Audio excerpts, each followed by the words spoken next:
चलिए प्यारे विद्यार्थियों, सर्किल पॉइंट यूट्यूब चैनल पर एक बार फिर से मैं एम चक्रवर्ती आप सभी विद्यार्थियों का जोरदार स्वागत कर रहा हूं। तो आप सभी प्रतियोगी परीक्षाओं की तैयारी कर रहे विद्यार्थी रेडी हो जाइए। खास करके ध्यान दीजिएगा, जिनका एसएससी जीडी,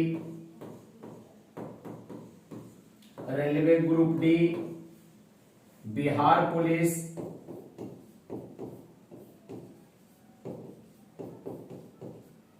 बिहार दरोगा, बिहार शिक्षक, अगर इत्यादि परीक्षा की आप तैयारी कर रहे हैं तो आप रेडी हो जाइए जीके जीएस के महत्वपूर्ण प्रश्नों के लिए। जो हम लोग श्रृंखला चालू किए थे, कल हम लोग 61 तक देखे, 67 तक देखे थे। आज हम लोग जो प्रश्न का श्रृंखला देखेंगे 67 से लेकर 98 तक, 67 से लेकर 98 तक। तो आप सभी बच्चे रेडी हो जाइए जो विभिन्न प्रतियोगी परीक्षाओं की तैयारी में लगे हुए हैं। जो चैनल पर पहली बार आए होंगे, circle point GK GS YouTube channel को आप लोग सब्सक्राइब कर लेंगे ताकि आपको अगले सभी वीडियो का नोटिफिकेशन मिलता रहे। और बच्चों एक चीज याद रखिएगा, जिंदगी का एक मंत्र आप हमेशा याद रख लीजिए, मैं तब तक कोशिश करूंगा जब तक कि मैं जीत नहीं जाता। ध्यान दीजिए, मैं तब तक कोशिश करता रहूंगा जब तक कि मैं जीत नहीं जाता। अगर ये मंत्र आप पकड़ लिए तो जीत आपकी निश्चित है, आज नहीं तो कल। ध्यान दीजिएगा, कोई भी बेहतर काम समय शुरुआत में जरूर मांगता है। जब आप काम करते हैं तो रिजल्ट उसका मिलना है, देर ही मिलेगा लेकिन मिलेगा जरूर, एक दिन जरूर मिलना है। मेहनत कभी भी बेकार नहीं जाता है। तो चलिए विद्यार्थियों, आप लोगों की श्रृंखला को आगे बढ़ाते हुए हम लोग बढ़ते हैं प्रश्न पर। चलिए ध्यान दीजिएगा, पहला सवाल हम लोग के लिए देखेंगे। ध्यान दीजिएगा, पहला सवाल कहता है गदर पार्टी का स्थापना। देखेंगे 68 से हम लोग चलेंगे 97 तक। आज हम लोग का चलना है श्रृंखला, जो हम लोग का चलेगा 68 से लेकर 97 तक प्रश्न को हम लोग देखेंगे। ठीक है, क्लियर है, समझ गए बात को? तो ध्यान देना है। पहला क्वेश्चन कहता है आज के लिए गदर पार्टी का स्थापना। किस पार्टी का? गदर पार्टी का स्थापना किसके द्वारा किया गया? किस पार्टी का स्थापना हुआ? गदर पार्टी का स्थापना पूछ रहा है किसके द्वारा किया गया है। तो गदर पार्टी का स्थापना कौन करते हैं? लाला हरदयाल करते हैं। कौन करते हैं? लाला हरदयाल 1913 में। गदर पार्टी का स्थापना पूछेगा कब किया गया? 1913 में। किनके द्वारा किया गया? लाला हरदयाल के द्वारा किया गया। लाला हरदयाल के द्वारा किया गया। अगला स्वराज पार्टी का स्थापना। ध्यान दीजिए, स्वराज पार्टी का स्थापना 1923 में हुआ। स्वराज पार्टी का स्थापना कब होता है? 1923 में। किनके द्वारा? मोतीलाल नेहरू और चित्तरंजन दास के द्वारा। ध्यान दीजिएगा, स्वराज पार्टी का स्थापना 1923 में होता है मोतीलाल नेहरू के द्वारा और चित्तरंजन दास के द्वारा। मोतीलाल नेहरू और चित्तरंजन दास के द्वारा। आप लोगों को बताना है स्वराज पार्टी का स्थापना किस शहर में किया गया था। ध्यान दीजिएगा, स्वराज पार्टी का जिस समय स्थापना हुआ था वो शहर कौन सा था? आप लोग कमेंट बॉक्स में इसका उत्तर दीजिए। स्वराज पार्टी का स्थापना किस शहर में हुआ था? नौजवान सभा। देखेंगे अगला सवाल क्या कह रहा है? नौजवान सभा। तो नौजवान सभा का स्थापना 1926 में। नौजवान सभा का स्थापना कब? 1926 में। भगत सिंह, छबील दास एवं यशपाल के द्वारा। नौजवान सभा के संस्थापक कौन थे? भगत सिंह थे, छबील दास थे एवं यशपाल थे। पहला गदर पार्टी 1913, लाला हरदयाल। देखिए हम बार बार प्रश्न को रिपीट कर रहे हैं ताकि आपके दिमाग में बना हुआ रहे, स्मृति पटल पर ये बना रहे, ये इंपॉर्टेंट है। तो गदर पार्टी 1913 लाला हरदयाल के द्वारा।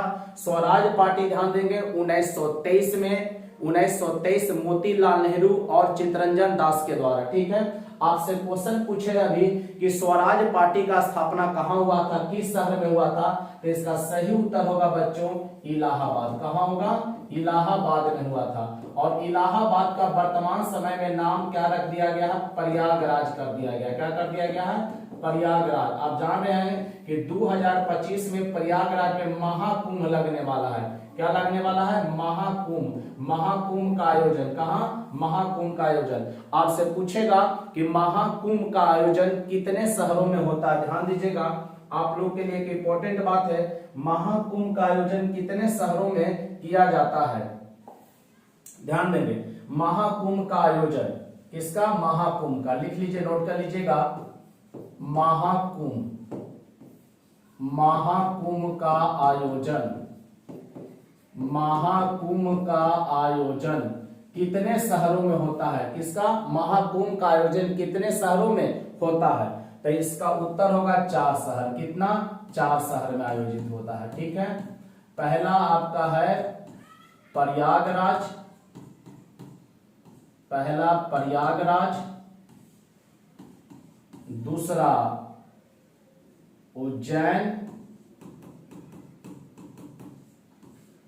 तीसरा हरिद्वार, चौथा नासिक, चौथा नासिक। अगर पर्टिकुलर स्टेट पूछेगा तो आपको पता है प्रयागराज कहां पड़ता है? उत्तर प्रदेश में, उज्जैन मध्य प्रदेश में, ठीक है, हरिद्वार उत्तराखंड में, हरिद्वार उत्तराखंड में, और नासिक पड़ता है महाराष्ट्र में। नासिक कहां पड़ता है? महाराष्ट्र में। अगर आपको नदी का पूछेगा तो प्रयागराज आप जानते हैं संगम गंगा जमुना सरस्वती, गंगा जमुना सरस्वती। उज्जैन बोलेगा तो शिप्रा नदी, कौन सा नदी? शिप्रा नदी याद रखेंगे। हरिद्वार बोलेगा तो आपको पता होगा गंगा नदी, और नासिक गोदावरी नदी, नासिक गोदावरी नदी के किनारे। किस नदी के किनारे? गोदावरी नदी के किनारे। तो बच्चों ध्यान दीजिएगा, महाकुंभ का आयोजन कितने शहरों में आयोजित किया जाता है? 4 शहरों में। कितने शहर में? 4 शहर में। 4 शहर में देखें कौन कौन है? प्रयागराज, उज्जैन, हरिद्वार, नासिक। ठीक है, तो हरिद्वार। और कितने वर्षों पर महाकुंभ का आयोजन?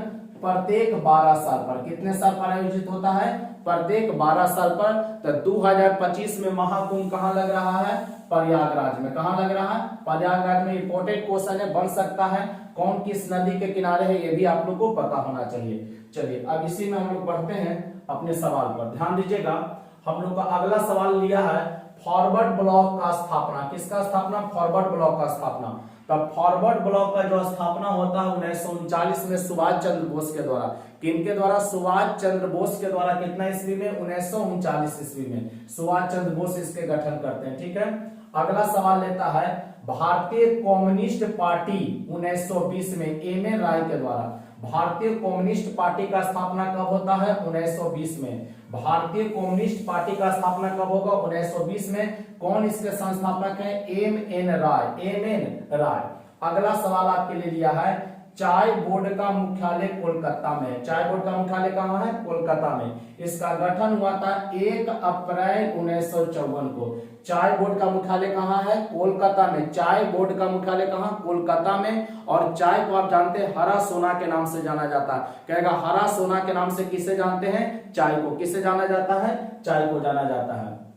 अगला सवाल आप लोग के लिए लिया है कॉफी बोर्ड का मुख्यालय बेंगलुरु में है। कॉफी बोर्ड का मुख्यालय पूछेगा कहां है? तो बेंगलुरु। चाय बोर्ड का मुख्यालय कहां? कलकत्ता। और कॉफी बोर्ड का मुख्यालय कहां? बेंगलुरु में। रबर बोर्ड का मुख्यालय पूछ रहा है केरल के कोट्टायम में। केरल के कोट्टायम में। रबर बोर्ड का जो मुख्यालय है कहां है? केरल के कोट्टायम में। रबर बोर्ड का मुख्यालय केरल के कोट्टायम में। तंबाकू बोर्ड का मुख्यालय आंध्र प्रदेश के गुंटूर में। तंबाकू बोर्ड का मुख्यालय कहां है? आंध्र प्रदेश के गुंटूर में। तंबाकू का मुख्यालय बोलेगा, तंबाकू बोर्ड का मुख्यालय कहां? आंध्र प्रदेश के गुंटूर में। मसाला बोर्ड का मुख्यालय केरल के कोची में। मसाला बोर्ड का मुख्यालय केरल के कोची में। तो आप इतना याद रखेंगे। फिर से मैं रिपीट कर दूं, चाय बोर्ड का मुख्यालय कोलकाता। चाय बोर्ड का मुख्यालय कोलकाता, देखिए कोलकाता में।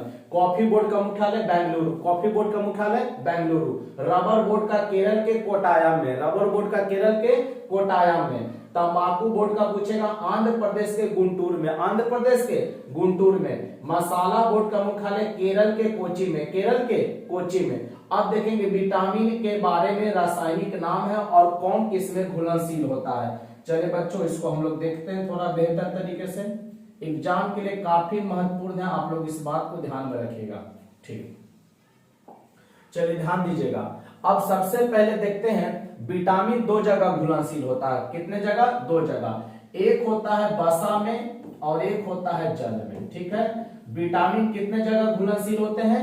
विटामिन 2 जगह घुलनशील होते हैं, वसा में और जल में। तो कौन विटामिन वसा में घुलनशील है, कौन विटामिन जल में घुलनशील है? तो आगे देखेंगे ADE के, विटामिन ADE के। कौन? विटामिन ए डी ई के किसमें घुलनशील हो जाएगा?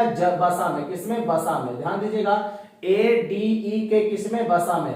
विटामिन ए डी ई के किसमें घुलनशील होगा? वसा में। अब उसके बाद ध्यान दीजिएगा, विटामिन बी और सी देखेंगे, यहां से यहां तक जो B1 से लेकर B9 तक है वो विटामिन बी ही है, और विटामिन सी, ये दो विटामिन जल में, दो विटामिन कहां? जल में। तो ए डी ई के मेरे साथ बोलेगा, vitamin A, vitamin D, vitamin E और विटामिन के। ए डी ई के कहां घुलेगा? वसा में। अब विटामिन बी और सी किस में घुलेगा? जल में घुलेगा। विटामिन बी और सी किस में घुलेगा? जल में। अब सब का रासायनिक नाम आपसे ध्यान दीजिएगा, विटामिन ए का रासायनिक नाम रेटिनॉल। आपसे पूछेगा कि विटामिन ए का रासायनिक नाम क्या है? रेटिनॉल है। विटामिन डी का कैल्सीफेरॉल, विटामिन डी का रासायनिक नाम कैल्सीफेरॉल है। विटामिन ई का रासायनिक नाम टेकोफेरॉल है। विटामिन ई का रासायनिक नाम क्या हो जाएगा? टेकोफेरॉल। अब विटामिन के का फिलोक्यूनिन हो जाएगा। विटामिन के का रासायनिक नाम कौन हो जाएगा? फिलोक्यूनिन। ये नोट करेगा आप लोग तब तक, ठीक है। विटामिन ए का रेटिनॉल, विटामिन डी का कैल्सीफेरॉल, विटामिन ई का टेकोफेरॉल, विटामिन के का फिलोक्यूनिन, ठीक है। आप इसे नोट कीजिए, एक बार फिर से ध्यान दीजिएगा, ए रेटिनॉल, डी कैल्सीफेरॉल, ई टेकोफेरॉल और विटामिन के फिलोक्यूनिन, ठीक है। ये किसमें घुलनशील होगा? वसा में। किसमें घुलनशील होगा? वसा में। याद रखना बहुत जरूरी है। अगला इसी में देखेंगे, विटामिन B1 के बारे में है, तब विटामिन बी का रासायनिक नाम थायमिन। विटामिन B1 का थायमिन। विटामिन B2 का पूछ रहा फिलोक्यूनिन। विटामिन B2 का क्या हो जाएगा? विटामिन B2 का राइबोफ्लेविन हो जाएगा। विटामिन B3 का नियासिन हो जाएगा। विटामिन B3 का नियासिन। विटामिन B5 का पेंटोथेनिक अम्ल। विटामिन B5 का रासायनिक नाम क्या होगा? पेंटोथेनिक अम्ल। विटामिन B6 का पायरिडॉक्सिन। विटामिन B6 का रासायनिक नाम पायरिडॉक्सिन। विटामिन 12 का cyanocobalamin. Vitamin B7 biotin. Vitamin B7 को ही विटामिन H भी कहते हैं, ये भी ध्यान रखेंगे। विटामिन B7 को ही विटामिन H भी कहा जाता है। क्या किस विटामिन को विटामिन H कहते हैं? तो विटामिन B7 को विटामिन H के नाम से भी जानते हैं। B9 को फोलिक अम्ल। याद रखेंगे, इसमें लोहा की मात्रा ज्यादा होता है फोलिक अम्ल में, ठीक है ना। विटामिन B9 का रासायनिक नाम क्या होगा? फोलिक अम्ल हो जाएगा। विटामिन सी का रासायनिक नाम एस्कॉर्बिक अम्ल। विटामिन सी का रासायनिक नाम क्या होगा? एस्कॉर्बिक अम्ल हो जाएगा। अब एक मोटा मोटी आप लोग ध्यान दीजिएगा, ए से लेकर सी तक, जैसे देखेंगे ए के रोग, ए की कमी से पूछेगा कौन सा रोग होता है? विटामिन ए की कमी से कौन सा रोग हो जाता है? तो रतौंधी रोग होता है, आंख में एक जीरोथैल्मिया रोग होता है, मतलब आंख से संबंधित जो भी बीमारी अगर पूछ दे कभी, तो वो कहां लेके जाइएगा? विटामिन ए की कमी से। और संक्रमण का खतरा बना रहेगा। किसका खतरा बना रहेगा? संक्रमण का खतरा बना रहेगा। अगला देखेंगे, विटामिन डी की कमी से रिकेटस रोग होता है। विटामिन डी की कमी से कौन सा रोग होगा? रिकेटस। और बड़ों में रोग जो होता है वो ऑस्टोमेलेसिया होता है। विटामिन डी की कमी से बड़ों में जो रोग हो जाएगा ऑस्टोमेलेसिया हो जाएगा। विटामिन ई की कमी से नपुंसकता होगा। विटामिन ई की कमी से क्या होगा? नपुंसकता, ठीक है ना। अब विटामिन ई को ब्यूटी विटामिन के नाम से भी जानते हैं। ब्यूटी विटामिन, आप देखेंगे जितने भी आप फेस क्रीम लगाते होंगे तो उस पर देखेंगे लिखा रहता है इसमें विटामिन ई है, विटामिन ई है, समझ रहे ना। तो इसको ब्यूटी विटामिन के नाम से भी जानते हैं। किसको? विटामिन ई को। रक्त का थक्का जमाने के लिए मदद करेगा विटामिन के। रक्त का थक्का जमाने के लिए कौन करेगा? विटामिन के। बेरी रोग B1 से। बेरी रोग किससे? B1 से। स्कर्वी रोग याद रखेंगे किससे? विटामिन सी की कमी से। स्कर्वी रोग मसूड़ा में जो भी बीमारी होगा, मसूड़ों से संबंधित, मसूड़ों से ब्लड आ जाना, है ना, दुर्गंध आना, ये सब जो होगा विटामिन सी की कमी से। किसकी कमी से? Vitamin C. तो एक बार रोग को देख लीजिए, समझ लीजिए। अब उसके बाद ध्यान दीजिएगा, गाजर सबसे बेहतर स्रोत माना गया विटामिन ए का। गाजर किसके लिए माना गया? विटामिन ए का। कहेगा विटामिन ए का सर्वोत्तम स्रोत क्या है? तो विटामिन ए मानेंगे। क्या मानेंगे? Vitamin A. जैसे देखिए दूध आपको कहा, तो दूध में विटामिन सी नहीं पाया जाता। दूध में कौन विटामिन नहीं पाया जाएगा? विटामिन सी नहीं पाया जाता, ध्यान देंगे, ठीक है। विटामिन सी उसमें पाया नहीं जाता है। और लोहा भी उसमें, आयरन का भी कमी होता है। किसमें? दूध में। तो दूध को संतुलित आहार नहीं करता। मुख्य रूप से अगर विटामिन पूछेगा तो विटामिन सी उसमें नहीं पाया जाता है दूध में। तो विटामिन ए के लिए सबसे बेहतर कौन हो जाएगा? गाजर। अब देखेंगे विटामिन डी के लिए जो सर्वोत्तम बोलेगा कि विटामिन डी का सर्वोत्तम स्रोत क्या है?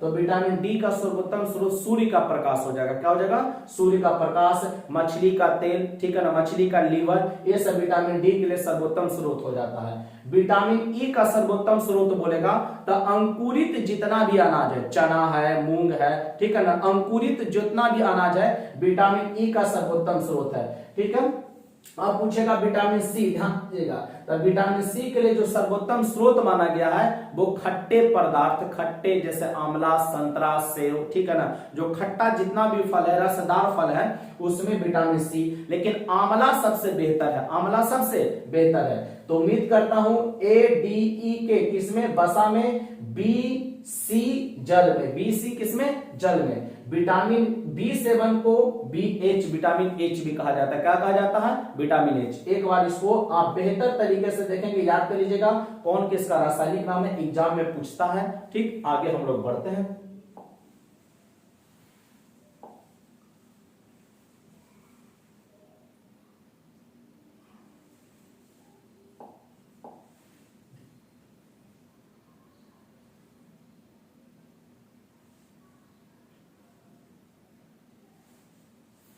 चलिए बच्चों ध्यान दीजिएगा, आप लोग देखेंगे कुछ पुस्तक से और उसके लेखक लेकर आए। ठीक है, अभी कुछ विटामिन के बारे में देखे हैं, पुस्तक और लेखक के बारे में ध्यान दीजिएगा। पहला कहता है द सोशल कॉन्ट्रैक्ट के लेखक कौन है? द सोशल कॉन्ट्रैक्ट के लेखक पूछेगा रूसो। द सोशल कॉन्ट्रैक्ट के लेखक रूसो। द प्रिंस पुस्तक का लेखक मैकियावेली। द प्रिंस पुस्तक का में लेखक कौन हो जाएगा? मैकियावेली। आपको बताना है कि जो चाणक्य के अर्थशास्त्र थे, चाणक्य का लिखा हुआ एक पुस्तक है अर्थशास्त्र, उसका तुलना किस पुस्तक से किया गया है? चाणक्य हैं भारत के चाणक्य, जिनको कौटिल्य भी कहा जाता है, तो एक पुस्तक लिखे जिसका नाम है अर्थशास्त्र। उस अर्थशास्त्र पुस्तक का तुलना किस पुस्तक से किया जाता है? आप अभी कमेंट बॉक्स में बताइए। अगला, लेटर्स ऑन इंडिया के लेखक वाल्टेयर। कौन है? वाल्टेयर। दास कैपिटल के लेखक कार्ल मार्क्स। इसको समाजवादियों का बाइबिल भी कहा गया है। कहेगा किस पुस्तक को समाजवादियों का बाइबिल कहा गया है? दास कैपिटल को, जिसके लेखक कौन है? Karl Marx. याद रखेंगे समाजवादी का जनक है ना कार्ल मार्क्स थे, और साम्यवाद के भी जनक कौन? Karl Marx. डिवाइन कॉमेडी के लेखक दांते। डिवाइन कॉमेडी के दांते। पॉलिटिक्स के लेखक अरस्तु। पॉलिटिक्स के लेखक अरस्तु। प्राइस ऑफ पावर के लेखक सैमूर हर्ष। प्राइस ऑफ पावर के लेखक सैमूर हर्ष। तो एक बार फिर से मैं आपको रिपीट कर दूं, the social contract Rousseau, the prince का मैकियावेली, लेटर्स ऑन इंग्लिश का वाल्टेयर, दास कैपिटल का कार्ल मार्क्स, डिवाइन कॉमेडी का दांते, पॉलिटिक्स का अरस्तु, प्राइस ऑफ पावर का Seymour Hersh. Price of power का कौन? सैमूर हर्ष। ये आपको याद रखना। अभी आपसे एक प्रश्न किए थे कि चाणक्य का एक पुस्तक है अर्थशास्त्र, उसका तुलना किससे किया गया है? तो उसका तुलना किया गया है मैकियावेली से। किससे किया गया है? मैकियावेली से। और मैकियावेली के लेखक अभी आपको बताए हैं कौन होंगे? प्रिंस होंगे। कौन होंगे? प्रिंस। याद रखेंगे। एक क्वेश्चन और बता दीजिए, चाणक्य किसके प्रधानमंत्री बने थे? चाणक्य किसके प्रधानमंत्री और गुरु दोनों थे? चाणक्य किसके प्रधानमंत्री और गुरु दोनों थे? इसका उत्तर आप लोग कमेंट बॉक्स में छापिए।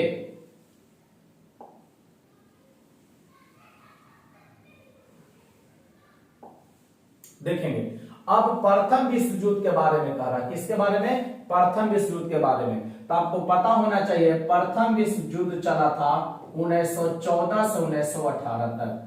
प्रथम विश्व युद्ध चला था 1914 से लेकर 1918 तक। ये पहला वर्ल्ड वार था। ठीक है, पूरा वर्ल्ड दो भागों में बट गया था, एक धुरी राष्ट्र था और एक मित्र राष्ट्र।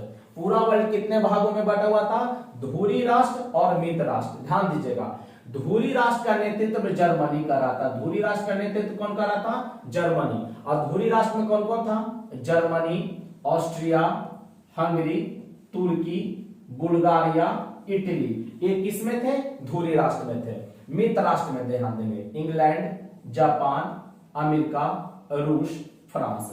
जापान, इंग्लैंड, अमेरिका, रूस, फ्रांस। ठीक है, ये मित्र राष्ट्र में थे। किस राष्ट्र में? मित्र राष्ट्र में। धुरी राष्ट्र में जर्मनी, ऑस्ट्रिया, हंगरी, तुर्की, बुल्गारिया, इटली, ये सब किसमें थे? धुरी राष्ट्र में। तो 2 खेमे में बट गया था। अभी आपसे क्वेश्चन मैं किया था कि चाणक्य किनके प्रधानमंत्री और गुरु थे, तो इसका उत्तर क्या हो जाएगा बच्चों? चंद्रगुप्त मौर्य हो जाएगा। कौन हो जाएगा? चंद्रगुप्त मौर्य। आपको पता है चंद्रगुप्त मौर्य जो है, चंद्रगुप्त मौर्य है मौर्य वंश का स्थापना किए। किसका स्थापना किए? मौर्य वंश का। किसको हराकर पूछेगा, किसको हराकर? तो आपको पता होगा नंद वंश के अंतिम शासक। किस वंश के? नंद वंश के अंतिम शासक, अंतिम शासक घनानंद। किसको हराकर? घनानंद को हराकर, ठीक है ना, घनानंद को हराकर,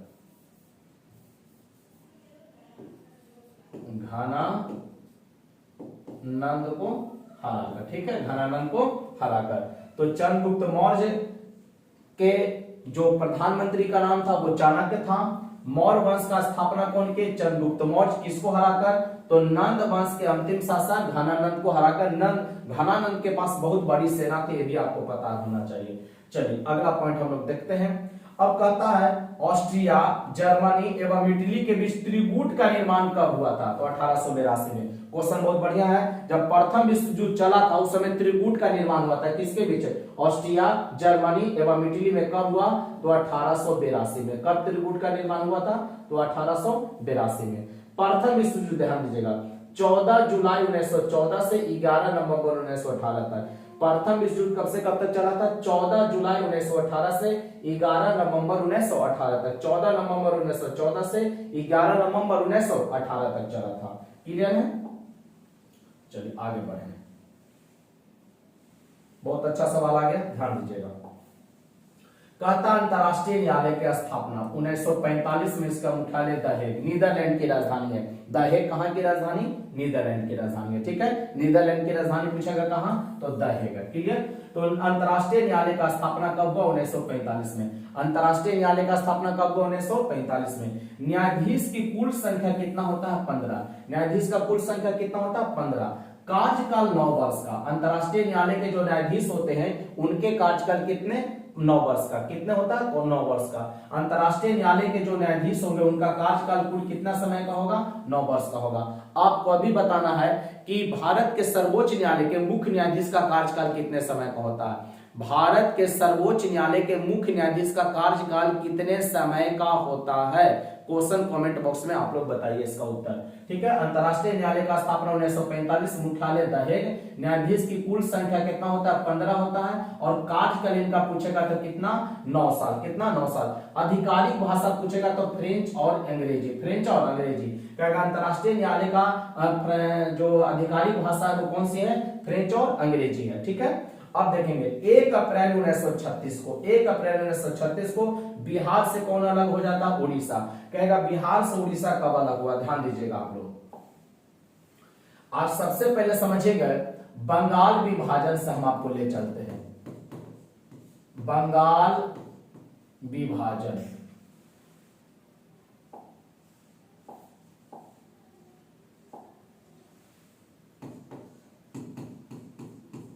बंगाल विभाजन 1905 में। बंगाल विभाजन कब हुआ? 1905 में। बंगाल विभाजन को रद्द बोलेगा। रद्द कब हुआ? रद्द, ठीक है ना।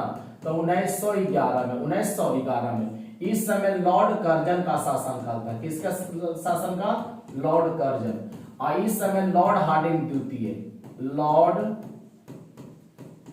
हार्डिंग द्वितीय कहेगा बंगाल विभाजन को किसके समय रद्द किया गया? तो 1911 में लॉर्ड हार्डिंग द्वितीय के समय। बंगाल विभाजन पूछेगा कब हुआ? 1905 में लॉर्ड कर्जन के समय हुआ था। तो 1911 में जब हुआ तो घोषणा हुआ पश्चिम बंगाल, याद रखेंगे, पश्चिम बंगाल से बिहार, पश्चिम बंगाल से बिहार प्लस उड़ीसा को अलग कर दिया गया, एक नया प्रांत बना दिया गया, बिहार और उड़ीसा को अलग कर दिया गया।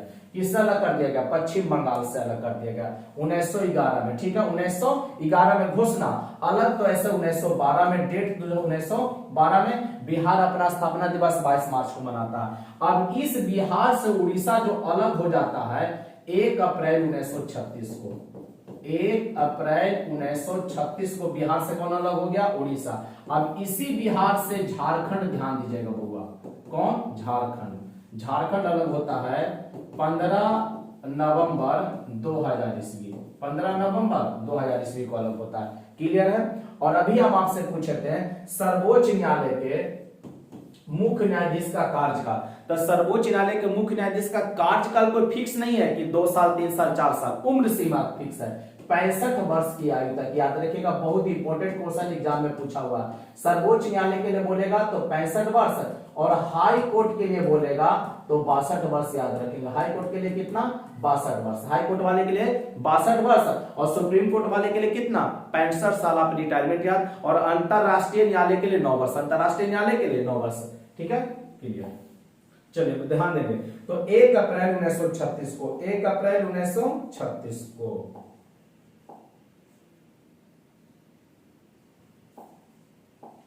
1 अप्रैल 1936 को बिहार से कौन अलग हो गया? उड़ीसा अलग हो गया। ठीक है। अब 22 मार्च 1912 को बिहार का गठन कर दिया गया। घोषणा भी बताया 1911 में, गठन हो गया 22 मार्च। कब हो गया? 22 मार्च 1912 को, 22 मार्च 1912 को, 22 मार्च 1912, 22 मार्च 1912 को बिहार का क्या किया गया? गठन। तो बिहार अपना स्थापना दिवस कब मनाएगा? 22 मार्च को। अब विश्व जल दिवस भी साथ ही याद कर लीजिए, 22 विश्व जल दिवस भी के तारीख को? 22 मार्च को। और 23 मार्च भी आप लोग के बहुत इंपॉर्टेंट होगा, 23 मार्च को शहीद दिवस मनाते हैं। भगत सिंह, सुखदेव और राजगुरु को फांसी पड़ा था। 31 जनवरी को भी मनाते हैं, जिस दिन महात्मा गांधी का हत्या किया गया था नाथूराम गोड्स के द्वारा। तो 30 जनवरी और 23 मार्च दोनों आप लोग याद रखेंगे, शहीद दिवस के रूप में मनाया जाता है। अब देखेंगे 1 अप्रैल 1912 को चार्ल्स स्टुअर्ट बेली बिहार राज्य के पहले लेफ्टिनेंट गवर्नर बने थे। पूछेगा कि बिहार राज्य के पहला लेफ्टिनेंट गवर्नर किसे बनाया गया था? बिहार दरोगा, बिहार पुलिस में दोनों में पूछा हुआ क्वेश्चन याद रखेंगे। बिहार का पहला लेफ्टिनेंट गवर्नर किसे बनाया गया था? तो 1 अप्रैल 1912 को बनाया गया था चार्ल्स स्टुअर्ट को। चार्ल्स स्टुअर्ट को बच्चों किसे बनाया गया था? चार्ल्स स्टुअर्ट को। तो आज हम लोग ध्यान दीजिएगा, आप लोग के लिए 67 नंबर सवाल से 68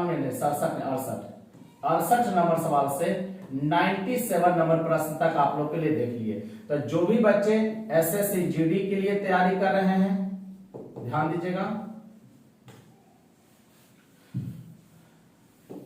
एसएससी जीडी के लिए तैयारी कर रहे हैं आप लोग, रेलवे ग्रुप डी के लिए कर रहे हैं, बिहार पुलिस के लिए कर रहे हैं, बिहार दरोगा के लिए कर रहे हैं, बिहार टीचर के लिए कर रहे हैं, तो सभी प्रतियोगी परीक्षाओं में सारे प्रश्न आप लोग के लिए महत्वपूर्ण बनेंगे बच्चों।